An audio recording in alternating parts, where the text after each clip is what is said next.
Well, welcome to the show, Stephanie. Thank you so much for being here. Oh, it's my pleasure. Thank you for having me. So, Stephanie, I wanted to start with a little bit about your story. In 2018, you made a decision to take a private Instagram account that you'd been posting on privately, that nobody had access to for about 2 years, um, without people knowing what was there. You decided to make that public. Can you talk about why you decided to do that? Yeah, so this is, a little backstory on that account. My both of my children are on the autism spectrum. My daughter is my oldest, and the day she was diagnosed, I came home, put her down for a nap, screamed into a pillow, how am I going to do this? And then got out my phone and downloaded Instagram. It's a very unorthodox move, probably on diagnosis day, but I was looking for a journal. I was looking for a space where I knew I could have this cathartic release, and I didn't have Instagram at the time. And so I just said, okay, I've always got my phone with me. I'm going to download this app, and this is going to be where I can post my gritty, my real moments while I'm continuing to post my pretty publicly, right? And I didn't blog at the time. I didn't have any background in writing or anything. It was just my space. I didn't even tell my husband about it. So for about 2 years, I kept up that journal, and it is a real life account of a woman who is grieving and then beginning to believe and live again. Mhm. And so, yeah, when 2018 rolled around and I had been living this kind of duplicitous online life, I ended up posting our family photos publicly. Mhm. And, the comments you get when you have your really curated, filtered, beautiful photos, oh, Mhm. you're so beautiful and your children are so perfect. And it was those words, perfection, I kept seeing a lot where I'm like, no, that's just, you're seeing my highlight reel. You're not seeing my real self, Mhm. but I'm going to show you. And so I did something kind of bold and made that Instagram public Mhm. and just kind of exposed myself to the world. So talk a little bit about what was going on in your life. So you've had a lot of things happening. You talked about autism, your daughter being diagnosed with autism. Can you talk a little bit about what are some of the things that were going on in your life at that time? Yeah, well, I have some people like to call it a hard story. I call it colorful. Mhm. From the time I was a child on, it has just been a lot of trial, overcome, trial, overcome. It's not been a bump-free road. And Mhm. so I have, within that journal, I started it with the intent of the here and now was about autism, but so many things were just kept popping up and coming to the surface as I was exposing myself to myself. So, Mhm. I have a history of abuse, and I have a history of cancer and multiple miscarriages, and then my children with autism. But probably another really big life changing, shape shifting moment was in 2016. I had a 2 year old and a 6 week old, and I found my husband unresponsive on our bedroom floor. And unbeknownst to us, he had a really rare chronic heart condition. And his heart had stopped that day. He had flatlined, and we were able to resuscitate him, but it was a really long road ahead. So you can Mhm. see why when someone's looking at a photo of me, you can't tell any of that stuff. I also am Mhm. very open about mental health awareness, anxiety, depression. You can't see any of that in a photo. And Mhm. so all of that was online, and I'm like, here I am. This is my Hail Mary to try to find at least one person who can understand me. And what was the response? Well, it was much more than one person. I wrote a article called "A Peek Behind the Picket Fence," where I kind of just disclosed everything that I just said to you, Mhm. and that story went viral. And from that, I have now heard from women in over 100 different countries who may not have the exact same experiences, but they all come with that resounding message of "Me too." Mhm. Whether that's about grief or loss or just any of those universal emotions. And so I, personally, professionally, a lot of things came from it too, but personally, I was finally free. I was able to just be myself. Mhm. And that was a huge unexpected gift. Yeah. Well, and you mentioned this. You mentioned this a few minutes ago, but you said that you had your own story of of a Me Too moment. Can you talk a little bit about that?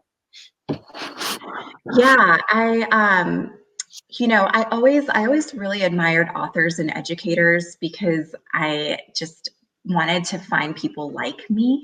Mhm, And I think there's such power in that. When my kids were diagnosed, I was part of all the mommy play dates and, moms groups, and that's lovely.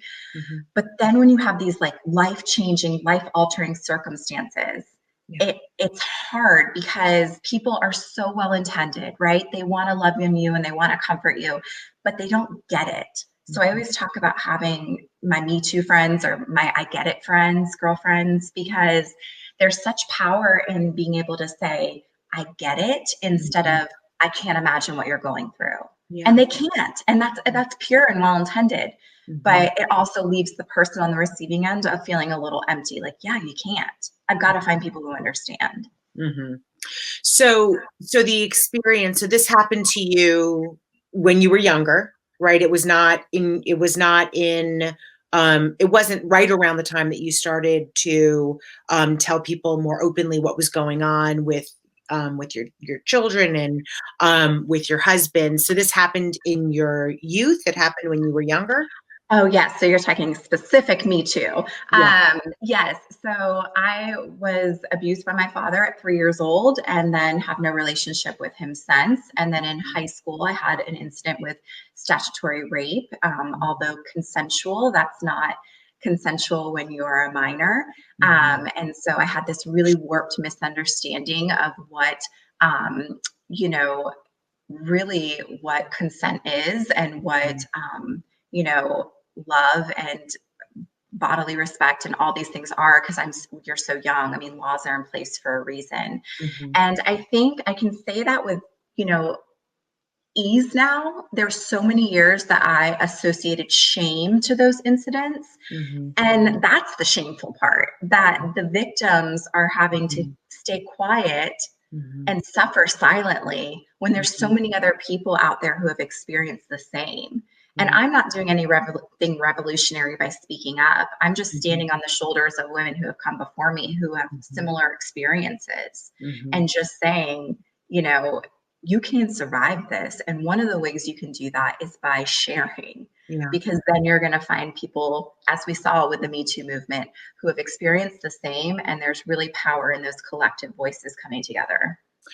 Yeah, and it's interesting because I think on the one hand, people find this social media and what you were saying earlier about people sharing a certain part of themselves on social media, which is the part that looks pretty and is positive and all of that. But on the other hand, there's all this other stuff going on, and I'm curious to hear your perspective on this because I know that your story went viral and you've done a lot of talking about this and really built a community of people who are supportive and can understand what's going on, and that is a positive part of social media. I'm curious to hear your perspective on social media, given that there are these two parts of it. The part that maybe makes women feel like they're less than because they think, oh, everyone's life is perfect, mine Mhm. is not. And then the other part where you can find this tribe of people who Mhm. understand what you're going through anywhere around the world. So Mhm. love to hear your perspective on that and maybe the pros and cons of Yeah, social media it's usage. it's an interesting world, right? Like I was thrown in. I was kind of shot out of a cannon because I had 500 personal friends on Facebook over 10 years, and I didn't have Instagram until I had my journal opened. And so my I was accelerated into this world. And shockingly, I have had a really positive experience. Mhm, Was sharing my story and finding people who can relate, but I know that's always not always the case.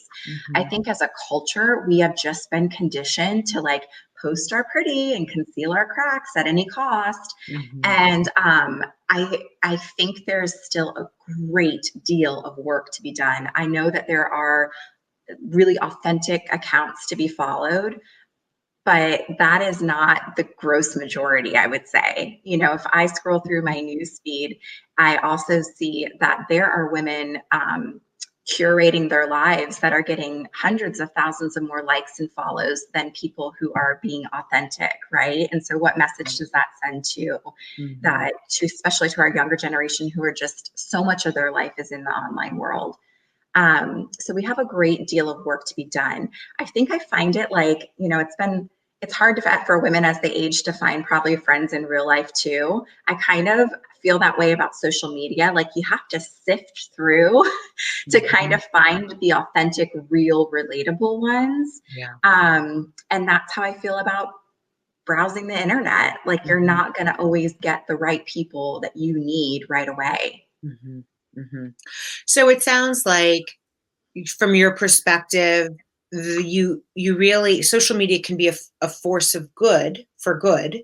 It's really about finding, though, the authentic part of Yeah. of what's out there and finding those authentic people. How do you find? I mean, you have these really difficult circumstances, just objectively, that you're dealing with your children, with your husband, your past, your history. How do you find the strength to kind of look at it and learn from it and be positive and kind of move forward? I'm very curious to hear what your process is for that. Oh gosh. Well, there's so much power in perspective, but it's not an overnight. Like, I don't want to sell. If somebody would have told me that in the midst of my hardships, I would have just rolled my eyes. Um, Mhm. I think there's a lot of work that has to be done to gain perspective, because Mhm. nothing about my circumstances have changed. As you said, all of those things are still active in my life. My husband will always have a bad heart. My kids will always have autism. I will always have walked through what I have, but my Mhm. perspective is so much different now. And so I think that was not a lightning bolt moment. It was a lot of work. It was a lot of therapy, if I'm being honest. Yeah, It was a lot of finding the right people, yeah. and then also knowing what serves me, right? So Mhm. going back to your question previously about social media, I think the reason that I've excelled and been okay online sharing is because I am not concerned with response. And I'll tell you a secret: I have never read a single comment on any of my articles or my TED Talk, nothing. Because I am not here to manage people's response. I'm here to release my truth, right? Interesting. And so if I can stand in my truth and know that I've written or gone on stage and spoken something that I believe to be true and valuable and worthy and Mhm. representative of me, then I am not a lawyer for that comment section. I'm not going to get in there and Mhm. read anything that might take away my truth and my worth or Yeah, defend myself. yeah, Um, and so I think that has saved me. And I think that's a big, for anyone considering publicly, finding their people and finding their place and working on their perspective. You have to be really aware of what your intent is. And yeah, so my intent was to be seen and not to have to explain myself anymore. I spent yeah. my whole life doing that. Um, I love that. That is such wonderful advice, and quite frankly, I don't think I've ever heard anyone say that. I'm not saying that I have not heard people say, "Oh, I don't really take it to heart." When people say negative things or whatever, I don't take it to heart. But I don't think I've ever heard somebody say that as a practice, they don't engage with the commentary because, um, it's just I'm sure it's a very hard thing to do, but it sounds like if it's probably a very healthy thing to do, yeah, which is, you have what's going on with you, your perspective, your role, you feel, is to kind of share that and then let it kind of take its form from there for people. So I love that. That's wonderful. That's a really wonderful piece of advice, maybe for people, as you said, who may be considering sharing something that's their own personal truths. yeah. And I think that actually, I think that might have started with the fact that I spent 2 years writing to just myself. And so Mhm. it wasn't for likes or comments or validation, it was just for internal validation. Yeah, And so now I write still as if no one is watching. There's just yeah, more people watching. yeah. I mean, honestly, Stephanie, that is a really interesting perspective, and I think something that hopefully people can take to heart. Do you have any daily practices in terms of, it sounds like you're a very self-aware person. How how have you developed that? Because I don't think that's intuitive for a lot of people. Did Mm. Are you intuitively self-aware? Have you always just kind of been aware of what motivates you and like what is good for you, or did you develop that over time? Well, I think I've always been a really self-aware woman and child. I grew up for the first 12-ish years of my life as an only child in a very Mhm, small town. So I mhm, spent a lot of time alone, a mhm, lot of time bored. And so mhm, that's where I began to have an imagination and a creative component to me. mhm, But I remember even at the age of 6 being so aware of myself and my mhm, standing within this big wide world. And mhm, I would say when I'm at my healthiest, it's self-awareness. When I'm at, a lower point, it's self-criticism. And so mhm, I have had to then, when you talk about is it natural, is it intuitive, I've had to know, I've had to actively make sure that I'm not going over to this side of the spectrum where it's yeah, criticizing. I have a mhm, really um, innate sense of tearing myself down. yeah, And what I have found is if I can feed my brain something better, if I can give myself something better to focus on, then mhm, I'm like a little border collie, right? Like if you have a new puppy and it's like, if you don't give it something to do, if you don't give it a task, then mhm, it's going to destroy your whole house. I mean, yeah, there goes your good throw pillows, right? yeah, So, I mean, that's me, that's my personality. And so, especially in the year we've had with 2020, mhm, 2020 has probably been it's been an increasingly difficult year for me and my family, as it is most people. But it's also, I've done this dance before. I know what it's mhm, like to feel some of these feelings of isolation and doom and mhm, unexpected. And so mhm, I do have practices that sound so silly and small, but I make my bed and I move my body every day. And mhm, so I never was a bed maker, but there was something about, especially when you're stuck at home, which mhm, we've all been, the mhm, the feeling of like checking off these small boxes. mhm, And I don't know, there was something just really, we control what we can. And mhm, so I have these little things that I do, these little mantras, and some are really profound, like writing and meditating, and some are as silly as making the bed, yeah, I, yeah, organizing a drawer, yeah. having that feeling of like I can check something off. Right, right. And it's so interesting as you were talking about the self-awareness and but also being self-critical. I was thinking to myself, it is a little bit similar to what you were doing, what or maybe how you approach your social media, which is being self-aware is sort of like, okay, this is what's going on with me. The self-criticism is almost like the commentary. No, it's not other people's commentary, but it's your own commentary on what is going on with you. And I think there is, and we've seen this with a lot of the women we've talked to, they've said that the voice inside your head, like how you speak to yourself, becomes how you think about yourself. Do you have any advice for women about how to feed themselves more positively? You said this actually when you were just talking. You said you feed yourself, kind of positive inputs. Do you have any advice for women on how they can do the same? Because we are so susceptible to the voices in our own, how we speak to ourselves. Absolutely. And on our own, how we talk to ourselves. Mhm. Yeah, I mean, I think there's like a beautiful quote that says, "What you focus on, you feel."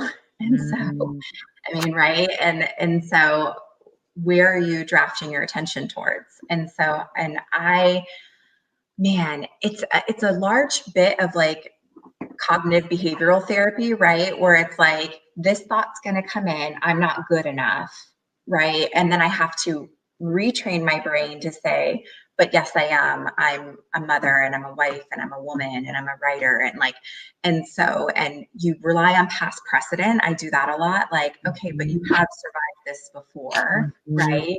Um, Mhm. you have walked through really painful situations and you may have not gotten the outcome you wanted at the end of it, but you're still here, Yeah. right? Yeah. And so it's just kind of relying on past precedent, retraining the brain. Um, I do a lot of like, I used to be like, I'm so tired, I'm so tired. And now I'll be like, I'm looking forward to my second win, Yeah. right? Like Mm. just those small, and it's not negating how you feel. Yeah. Looking forward to your second wind is still saying, I'm exhausted, Right. right? And I'm Right. real big on that too, is there's a fine line between things do not have to be rosy and sunny all the time. If they are, then you are not living authentically because that is not real life. Right. Um, so it's a balance between letting yourself feel it all and not attaching shame to it, and then not staying in that moment of doom and gloom too long. Yeah. That is such great advice. And I love the very specific example, right? Because it helps kind of bring it to life for people how they can take maybe a thought that could be quite negative and and bring you down to saying, okay, I'm going to allow myself to feel it, but I'm also going to think about how do I turn this, maybe how do I turn it around? Yeah. And I'm curious because my observation in talking to people about failure is that a lot of the people who seem to deal with failure well are ones who understand I have failed before and it didn't kill me. I was able to get up and keep moving. How do you Mhm. think about failure? Oh, it's your greatest friend. It's your greatest lesson. I wouldn't have said that several years ago, but Mhm. I've been through it enough times to know that that pain is so purposeful if you can Mhm. stay awake and aware enough. And I Mhm. just think we're getting the wrong message culturally that Mhm. like we're not supposed to be in pain. Like the pain and Mhm. the messy moments, those are to be shamed away. Right. But in my experience, professionally and personally, those are your connective tissue. Yeah. Those are the things that are going to bring you your people and your purpose. I Yeah. mean, I spent 2 years of my life trying to hide all the things, all the failures and the past mistakes and the circumstances that I thought were blemishes. But those are the Mhm. things that brought me my people and purpose. So Mhm. I Yeah. don't know. I have a very, again, you have to really, when you're walking through it, it doesn't feel like that. But I once heard somebody say, when you're going through any kind of trial, to pause and say, what are you here to teach me? And if you can keep that mantra in your head, which I do often, Mhm. um, even right now, currently, we're walking through things in our family, and I'm like, what is this here to teach me? Right? There's usually an answer, not right away, but there's usually an answer eventually. That is, yeah, and it's very insightful. And I think, again, it all kind of goes back into that self-awareness thing as well. It's, taking the moment to say to yourself, okay, I'm dealing with something difficult. What is it? What does it mean for me? And what can I take from it? Which is, what you just said. What are you here to teach me? Yeah. So you recently founded a nonprofit called Labeled and Loved. Can you talk a little bit about the organization and your mission? Yeah. So, as Tinkles Her Pants, which is my site, by the way, I always like to pause and say, let's remember I thought 5 family and friends were going to read this when I named it Tinkles Her Pants. I didn't know I was going to go on CNN and be like, here's Tinkles, right? Uh, but it stays true to me because I live for those moments that make you laugh so hard you leak a little, but that's not always real life. Real life is hard and real life can wreck you, and real life should be done with real people. And so that was my mission with Tinkles, to find my people. Mhm. But as that started to grow, and I got this really strong community of women who are just have saved my life, right? They have come with their stories of hope and heartbreak and just Mhm. have changed me in my core. And I thought to myself over quarantine, as so many, I'm sure you know, so many things were put on pause. Mhm. What am I doing here? Where am I going, right, with this? Because I could get hit by a bus tomorrow Mhm. and Tinkles goes away, Mhm. right? I am Tinkles. Mhm. And so I was approached by three other lovely women within the special needs community who said, look, we are starting this nonprofit and we would like you to be a part of it. We'd like you to be a co-founder. And I took one look at the mission, which is just to unite people who have felt isolated and different. And yes, we're starting with a special needs population, but this is going to go way beyond that, right? Because we all have labels. We all Mhm. have labels that we've either been given ourselves or the world has given us. Mhm. And the world will label, but we will love. That's the mission of this nonprofit: inclusivity, you know, decreasing division, and so I'm excited to be a part of that. There's so many online resources we're offering. And then starting in the first of the year, we'll be doing a podcast, which I will host. And I'm just really excited to just dive into people's label, take a look at life beyond that and see who they really are. I love it. That's wonderful. And great that you came together with other women who are part of this community to build this, and the notion that it will hopefully live on, Yeah. for a long time, and that it's not just about you inputting for it to live on, but you've grown this. What is the power of community to you? Mm. You know, the power of community, the power of your people means less isolation, right? Mm, And so when you say that word community, my gut instinct is to say, well, I'll never be alone. mm, And I think, I mean, even going back to Labeled and Loved, the four of us who founded it only know each other and only came into each other's lives because of the pain we experienced with our children being mm, diagnosed. And so, again, when I talk about pain being purposeful, it's not this like, woohoo, mm, big concept. It is, I am only a part of this organization and I know that I'm not part of this group and with these women because of pain and community. Now I get community from them, and now I get to share community with all these special needs moms who were me 3 years ago, screaming into a pillow, going, I can't do this. And, that's my greatest hope. That's the hope I put into the nonprofit of being a lifeline, of being a connective tissue. Community is mhm. connection. And Yeah. so I think if we can, we're going to be doing annual retreats and online experiences until we can meet in person again. And I think there's such power in people being together. We've experienced that this year with so much separation. Yeah. I love that. Mothers we know are some of the strongest people out there, right? What do you consider to be your own personal superpower? Hmm. I'm transparent. Yeah. um, Mhm.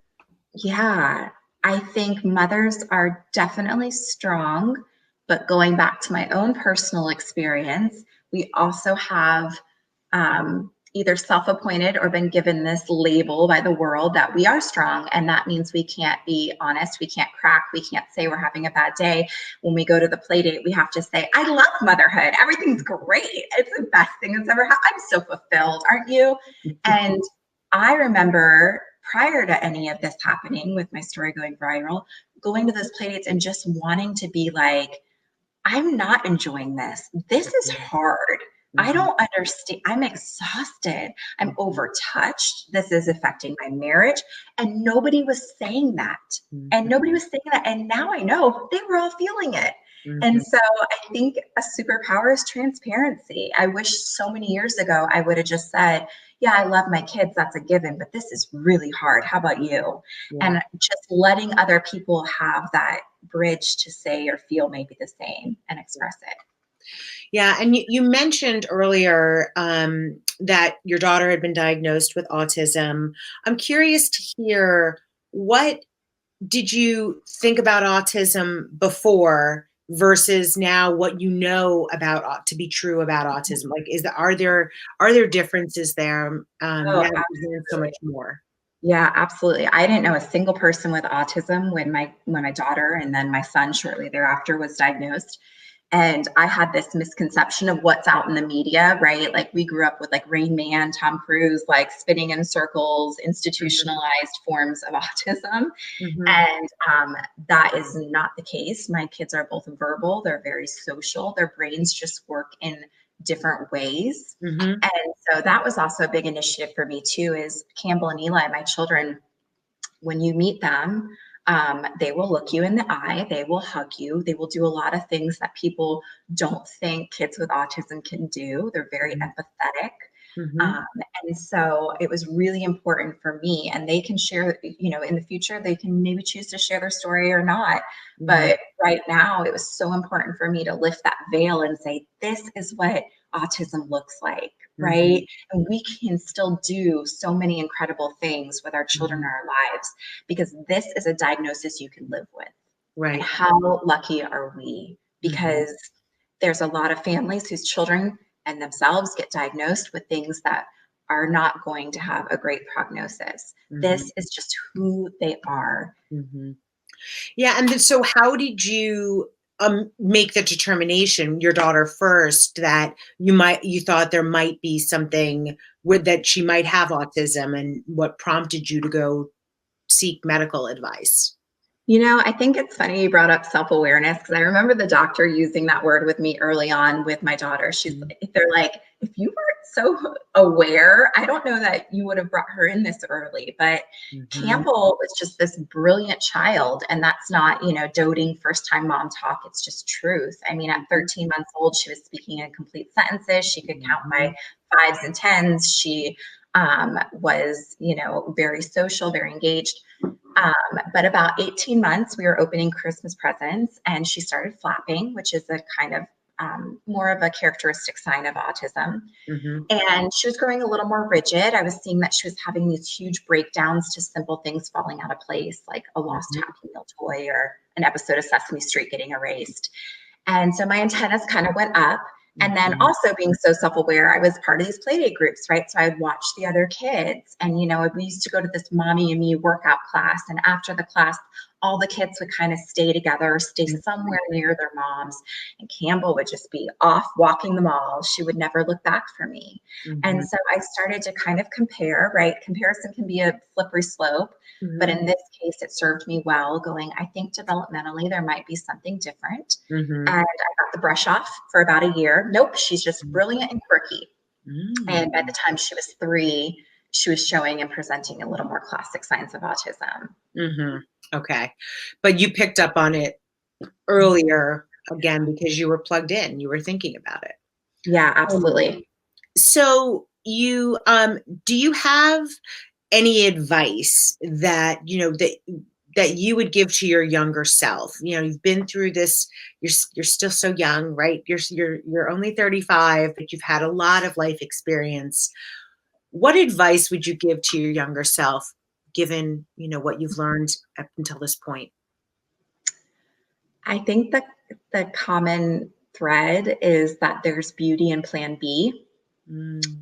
I would tell my former self to let go of option A, Mm-hmm. where life has to be husband, kids, white picket fence, perfect perfection, right? Mm-hmm. And I would say that the most beautiful things are going to come from plan B. So don't Right. worry that things look different than what you had in your head. You can grieve the things that you had in your head, but Stephanie, they never existed. This was Yeah. the life you were always supposed to have. Yeah. And so, as soon as you can embrace that, the sooner you can embrace it, the more beautiful your life is going to become. I mean, it's such, as you're talking, I'm thinking to myself, it sounds a lot like being adaptable. Like, how, as a human being, how do we adapt? And adaptability, but taking it with you a positive approach to it, not just saying, okay, well, I've got to grin and bear this, but really saying, when you said that there's beauty in plan B, that you Yeah. can, that you find that beauty, that is a whole different thing than just living with a plan B, just Yeah. living with and so I love that. That is such great advice. I would ask you also, like, what is the best advice you were ever given? Mm, goodness. I was okay. This is the first thing that popped in my head. So I remember, do you know who Elizabeth Gilbert is? Eat, Pray, Mhm, Love, right? She's mhm, a yep, brilliant author. Um, I wrote to her one time, long, long, long time ago, when my daughter was first born, and I said, I have always wanted to be a writer, was always too scared, had to put myself through college. So I chose nursing because, you can get a job anywhere. But I have this idea for a book, but I just had a baby. So now I'm like torn, right? Like, can I be this, mom and then still have a career? Can I follow my passion? I don't know. And she wrote back, and this advice, even though I didn't take it right away, it changed my life and always stuck with me. She said, and I'll quote her because I've read it so many times. She said, "Honey, hear this. Toni Morrison wrote Song of Solomon when she was working as a full-time single mom. Mhm. She carved out space for herself, and I would encourage you to do the same, if only to show your daughter what a full and complete life looks like for a woman." Amazing. And that is what I hope. I hope I'm honoring her words now. It took me a while to to let that set, right? Because I'm like, oh, Mhm. but no, but I've dreamed of always being a mom, and there's not room for that. No, no, no. There's always room for yourself, Mhm. and there should be. We're getting this message that like moms have to be selfless, but we shouldn't be less of ourselves, right? We should be Mhm. modeling what a full and complete life looks like for a woman. Mhm. Mhm. And so that is probably the best advice I've ever gotten, and one I would give too. Whether you take your story to a private Instagram page or on a stage, it doesn't matter as long as you're having space for the real you to be seen. So have you ever followed up with her to tell her that how much her advice meant to you? No, I haven't. I would, I would love to do that. I'd love to have the opportunity to do that. Well, and I think it's unbelievable that she got back to you. I mean, Yeah. it's wonderful that you thought to engage with her, and it's amazing that she got back to you. So, um, thank you so much for spending this time talking to us. I know you've got a lot going on. If people want to follow you and continue to hear about your story, how can they do that? Yeah, so I am tinklesherpants.com, and and it's the same name on Instagram and Facebook at Tinkles Her Pants. The Instagram is the same one that was my private journal. So if you scroll all the way back, I left it completely unedited. I've heard it's been a great resource for people at the beginning stages of grief, no matter what that grief looks like. And then also, if you follow labeledinlove.org, we have so many resources for special needs parents. And then the Labeled in Love podcast launching soon. That's great. Well, thank you so much, Stephanie. Thank you. Same to you.